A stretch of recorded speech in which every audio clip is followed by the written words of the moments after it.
a similar type of procedure. I've got an area where I want to perform new attachment procedure, but I also want to regenerate the bone. But I have a challenge in this particular case in that I have a root proximity issue. So using your Waterlays MD, just as we did before, we'll start with 30 Hertz.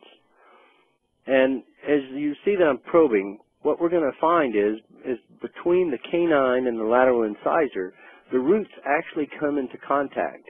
So if we don't change that, even if we get new attachment in those areas, it will tend to break down again just for the same reason it broke down in the first place. The root proximity led to the defect.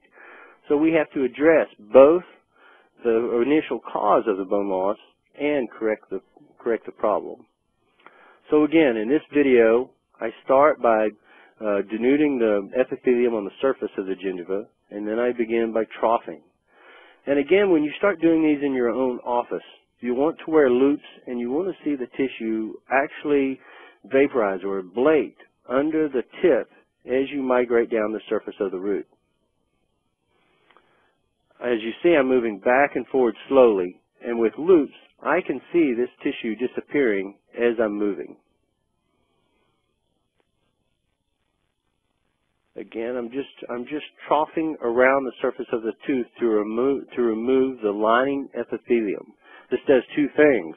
By removing the lining epithelium, as this heals, the way it's going to heal is from the periodontal ligament migrating coronally.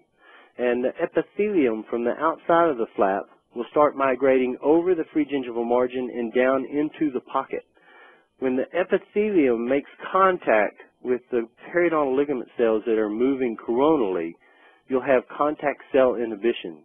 And basically the process of new attachment, reattachment stops due to cell contact inhibition. And that's what limits the amount of bone growth too. So again, I troughed, and then I started root planing with my Cavitron using a slimline ultrasonic. You saw, as I was troughing a while ago, you saw the material flake out of there. And that was just because as I was troughing, it made the calculus very loose on the surface of the root. Because I have a root proximity issue, I actually have roots in too close a contact. In this case, I'm using a finishing carbide, and I'm actually going to slenderize the root to make room for bone to grow back in between the roots of those teeth. So this is a way of dealing with root proximity issues. And if you didn't change this, yes, you could get some new attachment in that area, but the problem would be it would tend to reoccur. The defect would tend to reoccur because the two roots touching doesn't allow for an adequate blood supply. So it's like having fused roots in a furcation. Then after I've changed the roots, I recondition the surface of the roots, and then I'm coming back and I'm smoothing around the CEJs of the teeth.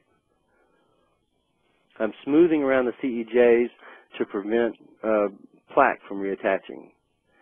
In this defect, I'm applying Gem 21. I've dipped my bender brush into the liquid, and then I've painted that liquid onto the surface of the root.